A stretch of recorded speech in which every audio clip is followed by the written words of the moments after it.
So, friends, after a wait of 3 years, finally, the second part of the Pushpa movie has been released. It has broken all box office records on its very first day. Alu Arjun's acting made the first part a super hit, and this time, his performance has turned the sequel into a blockbuster. Packed with action and entertainment, this movie is even bigger and more interesting than before. If you want to understand this film thoroughly, keep watching this video. Today I will explain Pushpa 2, the rule in short, so let us begin.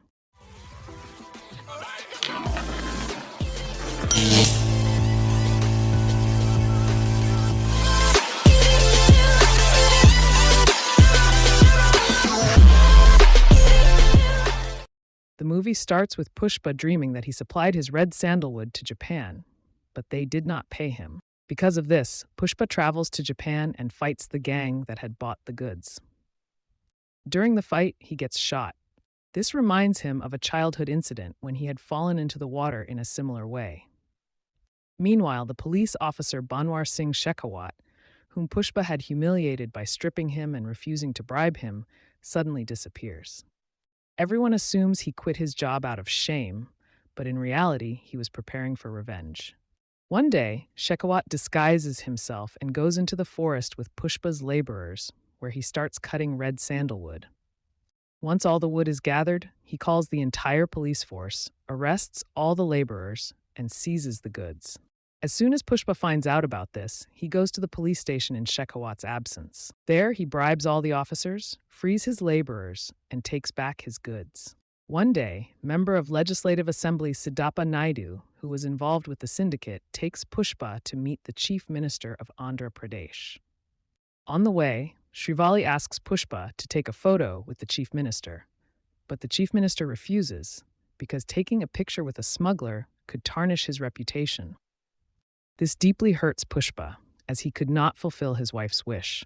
He then asks Naidu if he would take a photo with him if he were the chief minister, to which Naidu says yes. So Pushpa decides that no matter what, he will make Siddhappa Naidu the next chief minister of Andhra Pradesh, just so he can get that photo for Srivali.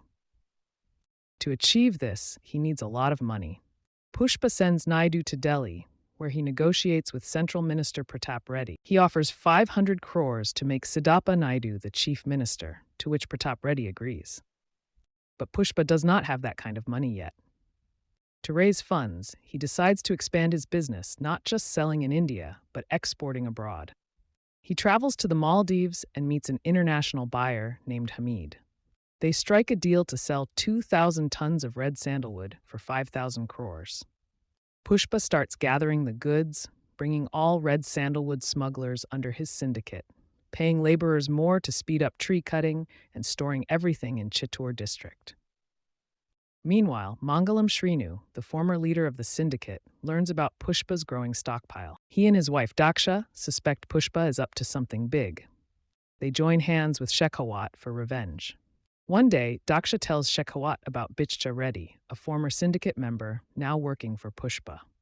She reveals where Bichcha Reddy transports goods. Shekhawat ambushes the route, burns the sandalwood-laden trucks, and kills Bichcha Reddy by throwing him off a bridge. With Bichcha Reddy gone, the syndicate members fear Shekhawat and lean towards Srinu again. To settle the matter, Naidu meets Shekhawat, suggesting Pushpa apologize to end the feud. Shekhawat agrees. At a grand party, Pushpa, heavily drunk, apologizes, making Shekhawat and others think they have humiliated him.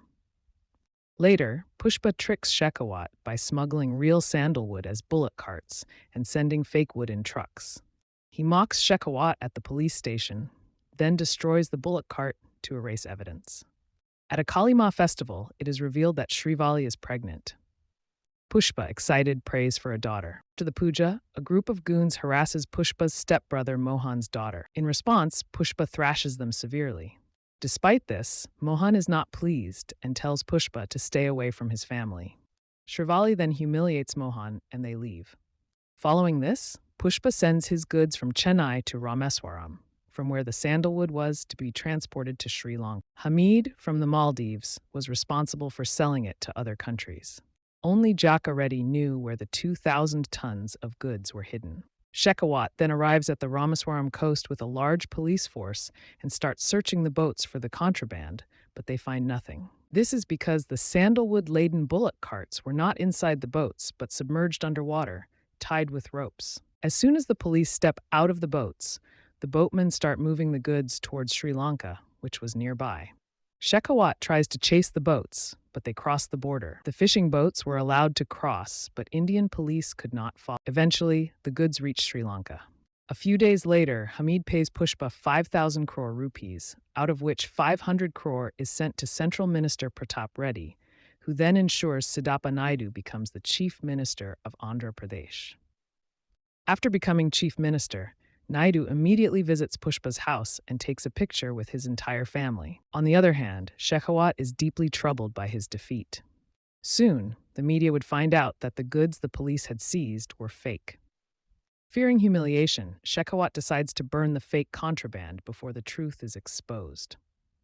However, he realizes that if he simply burns the wood, people will suspect that the police were involved. So he sets fire to the fake sandalwood in a warehouse and commits suicide by burning himself alive, unable to endure the disgrace of losing to Pushpa. Meanwhile, everything was going well at Pushpa's house.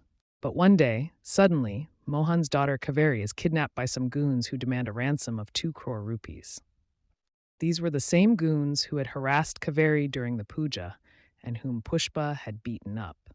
Now they wanted revenge and knew that kidnapping Mohan's daughter would force Pushpa to confront them. Mohan's wife goes to Pushpa for help. In response, Pushpa orders a citywide lockdown and sends his men to search for Kaveri everywhere.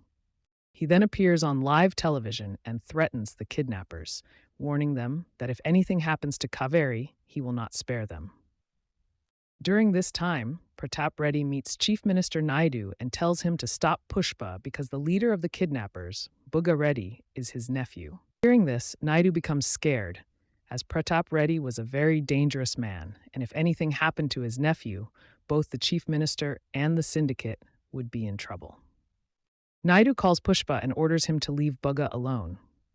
But Pushpa refuses and goes alone to the location Bugga had given him, carrying the ransom money. The goons had planned to kill Pushpa, so even after taking the money, they tie him up and start beating him.